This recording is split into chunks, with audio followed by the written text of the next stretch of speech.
Jadi mari saya mengimbau kepada seluruh masyarakat Bojonglenget, bil khusus warga RT 26 untuk selalu menjaga pola hidup sehat.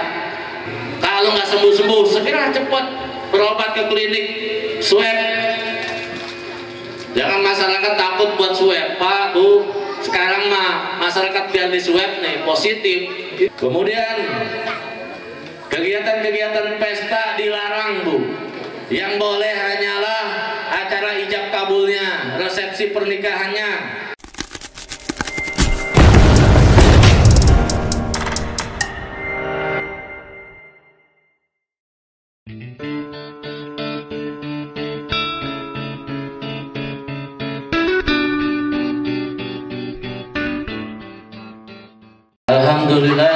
Alhamdulillahirabbil alamin. Amma ba'du. Yang saya hormati kepada para orang tua, para sepuh, pada guru kita, bil khusus Bapak Ustadz Rafiuddin, kita doakan semoga beliau diberikan kesembuhan dan kesehatan oleh Allah Subhanahu wa taala. Semoga beliau diberikan nikmat iman, nikmat Islam, nikmat sehat, walafiat dan keberkahan dari Allah Subhanahu wa taala. Yang saya hormati kepada para orang tua, para bapak, para guru, bil khusus Ustadz Rabani, Bang Maman Soherman, Ketua PPD Desa Bojonglenget, santri Manbaul Iman, bapak-bapak, ibu-ibu, remaja maupun anak-anakku sekalian, semoga kita semua selalu diberikan rahmat, hidayah dan maghfirah dari Allah Subhanahu wa taala.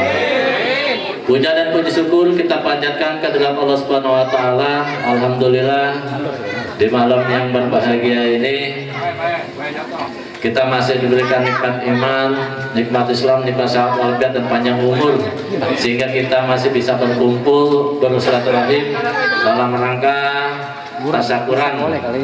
Semoga lewat tasyakuran yang kita laksanakan Allah senantiasa melindungi kita bersama. Allah senantiasa memberikan kesembuhan dan kesehatan kepada kita. Allah senantiasa memberikan rahmat dan hidayah untuk masyarakat dan desa Bojonglenget. Salawat beserta salam tak lupa kita limpahkan kepada baginda besar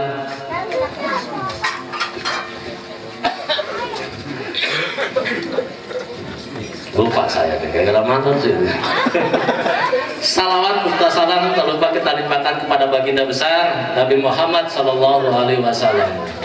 Mohon maaf tukang syuting, masker nggak bisa dibuka, lagi PPKM darurat, nanti menyebar. Sebenarnya kepala desa kita dilarang nih untuk hadir di acara kumpul-kumpul seperti ini maupun tahlilan. Tapi namanya kita masyarakat, wajib kita dukung dan kita bina. Paling tidak kalau saya datang di tempat tahlilan atau tasukan seperti ini, saya bisa memberikan himbauan dan binaan kepada masyarakat. Pertama dan utama saya ucapkan permohonan maaf yang sebesar-besarnya kepada panitia maupun masyarakat RT 26. Kenapa? Karena pakaian saya sangat santai sekali nih, Bu. Jujur aja, kalau nggak keburu janji sama Bang Datai, walau akan saya bisa sampai atau tidak. Kenapa? Karena sore tadi pas sore istri saya kurang sehat meriangin. Kemudian hujan gede lagi. Waduh.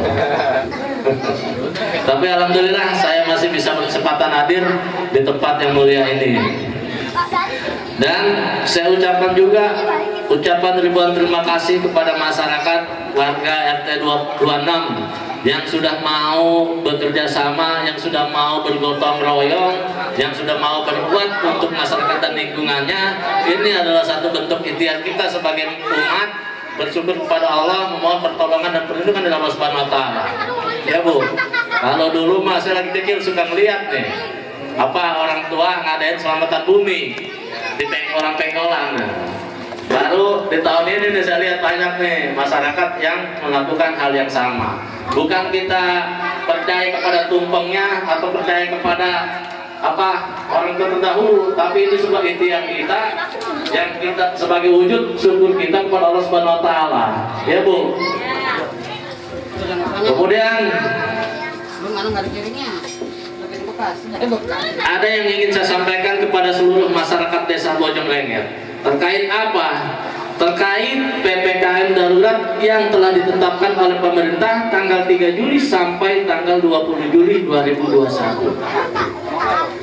Tuh Pak, pemerintah sampai menetapkan PPKM darurat, berarti kita sedang kondisi dan situasi yang sangat darurat sekali. Terkait apa? Terkait penyebaran pandemi COVID-19. Selama bulan Juni sampai Juli saja Pak, mungkin hampir 70 warga desa Bojongrenget yang terpapar COVID-19.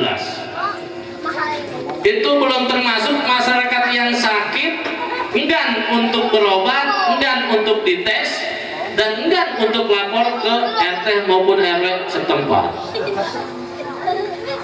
Subhanallah, di 2 bulan terakhir ini sangat luar biasa Pak. Saya setiap pagi bangun tidur berharap tidak ada berita innalillahi. Tapi kenyataannya tiap hari setiap saya bangun tidur buka WA, beritanya innalillahi itu. Pesta dilarang, janur kuning hilang, yang timbul bendera kuning di mana-mana. Wallahu a'lam bishawab. Meninggalnya karena apa? Tapi sepanjang 7 tahun saya menjadi kepala desa, baru ini ngalamin tiap hari warga meninggal 2, 3, sampai 4 tuh. Ini untuk desa kita saja. Kejadian ini terjadi pada semua desa-desa yang ada di Kecamatan Teluk Naga dan Kosambi. Oleh karena itu kejadian ini patut kita cermati, patut kita perhatikan dengan seksama. Apa yang salah? Ada apa gerangan? Banyak berita-berita hoax di sana sini, di sosial media, yang tentunya kebenarannya belum teruji. Bu, Pak, pemerintah tidak akan mensengsarakan rakyatnya. Pemerintah tidak akan menyakiti rakyatnya. Dan pemerintah tidak akan menjolimi masyarakatnya. Apa yang ditetapkan oleh pemerintah untuk kebaikan dan kemaslahatan masyarakatnya. Jadi mari Bu, yang awalnya kita cuma hanya mengenal 3M, meningkat ke 4M, meningkat ke 5M, sekarang sudah sampai 6M Bu. Sayangnya M-nya bukan miliar ini Bu. M yang pertama, memakai masker. Tapi banyak masyarakat kita, warga kita yang lalai itu. Sini aja nggak semua pakai masker ini. Ya. Sekarang COVID-19 sudah ada variannya, varian Delta. Tidak hanya menyerang orang tua, tapi anak-anak dan balita pun sudah bisa tertular COVID-19 varian Delta ini. M yang kedua, mencuci tangan dengan sabun di air yang mengalir. Jangan cuma cuci tangan di kobokan nih bapak-bapak. Ya. M yang ketiga, menjaga jarak. Kita kumpul-kumpul di sini, rapat-rapat, tapi insya Allah kumpulnya kita di sini, duduknya kita di sini, berdekatannya kita di sini dengan niatan yang mulia, yang baik, mencari keridhaan Allah Subhanahu Wa Taala. M yang keberapa tuh? 5 ya? Keempat, menghindari kerumunan. Ustadz Tani, Bang Maman malah undang masyarakat nih. Gimana ketua BPD ini? Ya, jadi Pak Mandor Maman, RT-nya kemana ya kelihatan ini? Meriang. Oh meriang tuh, suruh swab, jangan COVID tuh. Ya. M yang kelima, mengurangi mobilitas. Keperluan-keperluan yang tidak penting, maksud-maksud yang tidak penting sebaiknya dihilangkan, ditiadakan. Cicing baik di rumah itu lebih baik tuh. Ada yang ngomong, iya Pak Lurah, masyarakat sudah lockdown di rumah, dikasih sembako kagak, waduh, repot. Tapi kita yakini semua himbauan pemerintah mempunyai niatan yang baik untuk masyarakatnya. M yang terakhir, melakukan vaksinasi, mensukseskan vaksinasi. Pandemi COVID-19 ini tidak akan berakhir kalau semua rakyat Indonesia belum divaksin, Bu. Kalau semua warga belum divaksin, Bu. Memang vaksin bukan jaminan orang tidak bisa kena COVID, Bu. Tapi orang yang sudah divaksin minimalisir resiko kematiannya, minimalisir hal-hal yang berbahayanya.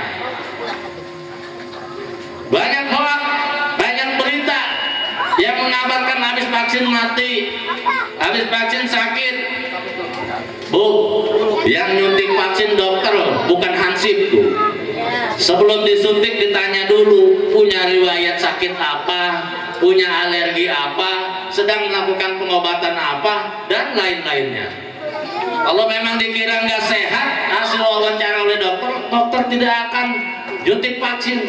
Kemarin saja tuh warga daftaran Ustadz Tani itu berapa orang yang ditolak untuk suntik vaksin karena kondisinya tidak sehat. Yang mati mana namanya umur, Bu, takdir Allah. Mungkin dia juga pada saat diwawancara oleh dokter tidak jujur, karena mungkin tempat kerjanya diwajibkan harus vaksin, maksain vaksin, mati pisang, Bu. Ada yang bilang ngapain percaya sama masker, percaya kepada Allah Subhanahu wa Ta'ala. Pemerintah jangan hanya mewajibkan masyarakat untuk prokes, Bu, memakai masker, cuci tangan, menjaga jarak, dan 6M tadi merupakan ikhtiar kita sebagai manusia kepada Allah Subhanahu wa Ta'ala. Jangan konyol ada yang mengaku lah, Pak Lurah saya dari awal COVID sampai sekarang nggak pernah pakai masker, tapi saya sehat-sehat saja. Jangan konyol, kita malah harus bersyukur kepada Allah Subhanahu wa Ta'ala masih diberikan kesehatan dan perlindungan. Lah Pak Lurah saya masih muda ini, masih kuat. Iya, situ muda kuat. Bagaimana kalau virus yang situ pegang, yang situ tempel, tertular kepada orang tua kita yang notabene sudah tua, tertular kepada saudara dan keluarga kita yang notabene mempunyai penyakit bawaan. Apa nggak bahaya tuh, Bu? Apa nggak bahaya tuh, Pak? Pak, saya bicara COVID berbahaya karena saya ngalamin, Pak. Mungkin kalau Manut Tigor bicara COVID bahaya, nggak percaya, orang Manut Tigor belum sakit. Tapi saya mantan pasien COVID-19. Saya yang masih muda saja, tahu tuh BPD kayaknya pernah tuh, cuma nggak mengaku aja. Nah, saya yang notabene masih muda saja, na'udzubillah Bu, merasakan bagaimana bahayanya COVID-19. Orang tua saya 1 bulan full berbaring di rumah sakit, Bu.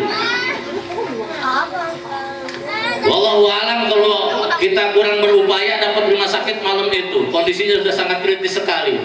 Tapi alhamdulillah Allah masih memberikan umur panjang dan kesehatan untuk beliau. Jadi mari saya mengimbau kepada seluruh masyarakat Bojonglanget, bil khusus warga RT 26 untuk selalu menjaga pola hidup sehat, untuk selalu melakukan protokol kesehatan, untuk selalu mematuhi memakai masker, mencuci tangan, menjaga jarak, menghindari kerumunan, mengurangi mobilitas, dan untuk melakukan vaksinasi. Ini upaya kita, ikhtiar kita sebagai manusia kepada Allah Subhanahu wa Ta'ala.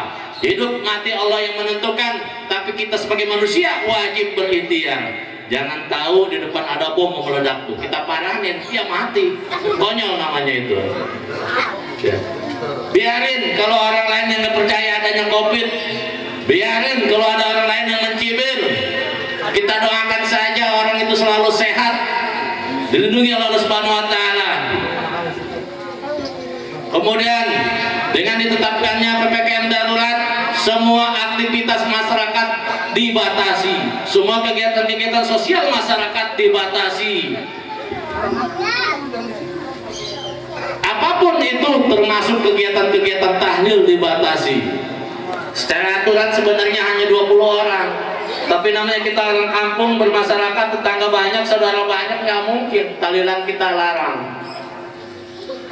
Los waelah tersema. Yang penting prokesnya lakukan.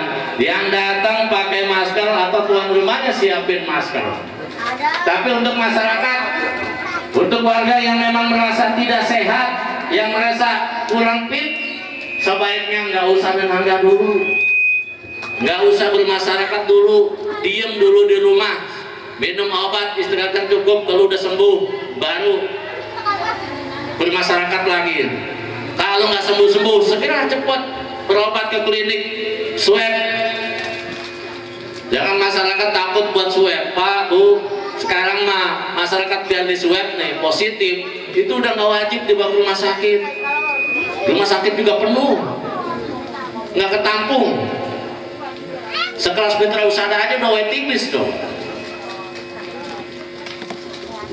Klinik-klinik aja ngantri kayak ngantri sembako sekarang.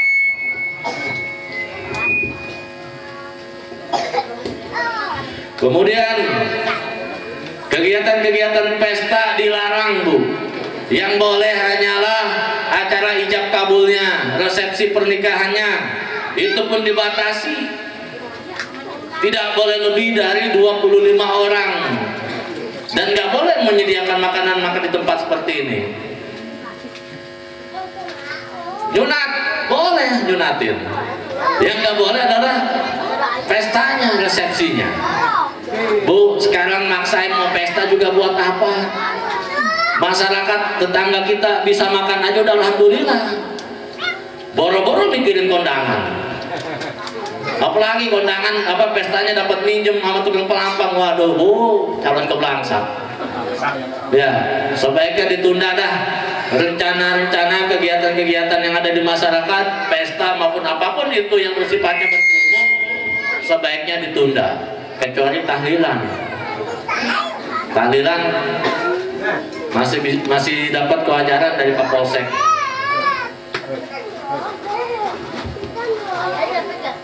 Bang berjanji tuh, Pak RT, artinya nggak ada lagi. Pak RW, Bang berjanji yang ngumpulin ibu-ibu tuh, dibubarin dulu tuh. Bukan dilarang nagihnya, ganti sistemnya selama PPKM darurat ini, jangan kumpul-kumpul. Bayar transfer kayak apa kayak? Ya, nanti kalau kita larang tagihan, ibu-ibu nggak cair, ibu-ibu juga yang ngambek sama kita. Ya, awal COVID ibu-ibu berbondong-bondong ke desa, Bu, minta perlindungan Pak Lurah. Jangan sampai ada yang nagih lagi lockdown, lagi PSBB, laki saya nggak kerja. Begitu ada pencairan bondong-bondong lagi, Pak Lurah minta izin jangan dilarang. Lah ngapain larang, ngapain minta izin saya? Orang mereka bertahun-tahun aktivitas di masyarakat Bojonglenget nggak pernah minta izin saya buat nyairin duit. Yang bahaya lagi sekarang banyak pinjaman online tuh. Banyak anak-anak Bojonglenget tuh yang terjerat pinjaman online bahkan ratusan juta. Yang sialnya lagi, nama saya dicantumin sebagai nomor darurat. Jadi banyak tuh tukang-tukang tagih telepon saya. Bapak kan sebagai Pak Lurah, warganya jadi garam saya, jadi garam PT saya tadi ya. Warganya maling di perusahaan saya. Pak Lurah harus tanggung jawab katanya, harus bayar. Lah bego lu, ngasih duit nggak bilang lagi sama gua, begitu nggak dibayar gua suruh bayar. Masyarakat Bojonglenget ada 20.000 orang, apa gua harus bayar semua tuh? Lah, saya lapor Bupati sama Camat, silakan lu lapor. Makanya hati-hati nih ibu-ibu, bapak-bapak nih, banyak kan anak muda nih kejaran pinjaman online. Buat apa? Buat judi online lagi, nggak berasa itu. Cuma lewat HP, terus foto KTP cair, pakai judi lagi, judi online, mampus dah. Nggak sedikit nih orang tua yang udah mengeluh, yang jadi korban anak-anaknya karena pinjaman online.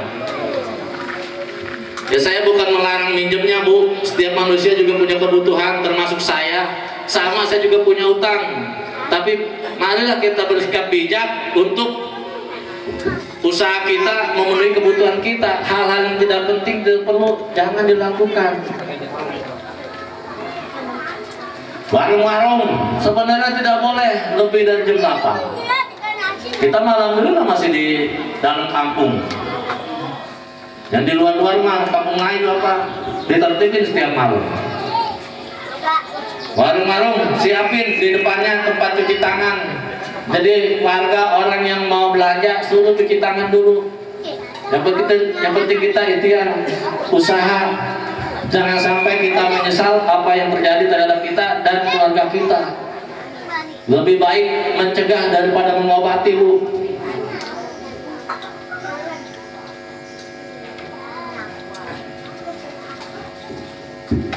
Sekali lagi saya himbau kepada masyarakat khususnya wilayah T26 untuk tetap selalu melakukan protokol kesehatan, untuk tetap selalu mematuhi apa yang menjadi himbauan dari pemerintah, baik pemerintah pusat, daerah maupun desa. Kemudian yang belum vaksin, secepatnya vaksin, Pak. Secepatnya vaksin, Bu. Bisa daftar lewat RT, kasih fotokopi KTP, kemudian di belakangnya ditulisin nomor HP-nya. Nanti kita daftarkan ke puskesmas, pemberitahuannya lewat HP nanti, Bu. Kalau dulu divaksin, ada vaksinnya nyari orang susah, Pak. Sekarang vaksinnya orangnya banyak, namanya divaksin, vaksinnya itu atas yang susah. Sekarang apa-apa perlu sertifikat vaksin. Ya, yang kerja perlu sertifikat vaksin, yang mau gajian perlu sertifikat vaksin, ngurusin perlu sertifikat vaksin, apapun perlu sertifikat vaksin. Bisa-bisa besoknya yang mau nikah ditanya juga tuh sertifikat vaksinnya. Ya. Kemudian kalau ada masyarakat keluarga yang sakit, segera koordinasi dengan Pak RT-nya. Sakitnya sakit apa? Jangan malu, jangan takut, biar kita bisa bantu monitor, biar kita bisa bantu carikan solusi. Dan orang yang kena COVID bukanlah aib. Orang yang kena COVID bukanlah hal-hal yang hina dan memalukan. Tapi COVID adalah penyakit dari Allah SWT yang bisa sembuh dengan pengobatan dan obat yang tepat.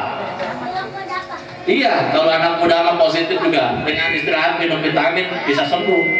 Tapi orang yang udah tua, yang gampang kena penyakit lain akan sangat bahaya kalau tidak ada penanganan yang tepat. Paham, Pak ya? Paham, Bu nih? Ya, mungkin ini yang bisa saya sampaikan. Kita berdoa kepada Allah Subhanahu wa taala, semoga orang tua kita, saudara kita, keluarga kita, sahabat dan masyarakat kita yang sedang sakit diberikan kesembuhan dan kesehatan Allah Subhanahu wa taala. Semoga ekonomi negara kita yang sedang terpuruk bisa bangkit dan mensejahterakan masyarakatnya. Dan semoga yang namanya virus COVID-19 varian apapun itu diangkat oleh Allah Subhanahu wa taala di negeri yang kita cintai ini, Republik Indonesia. Semoga kita semua selalu dalam lindungan Allah Subhanahu wa taala, diberikan kesehatan Allah Subhanahu wa taala dan diberikan keberkahan Allah Subhanahu wa taala. Amin amin ya rabbal alamin. Assalamualaikum warahmatullahi wabarakatuh.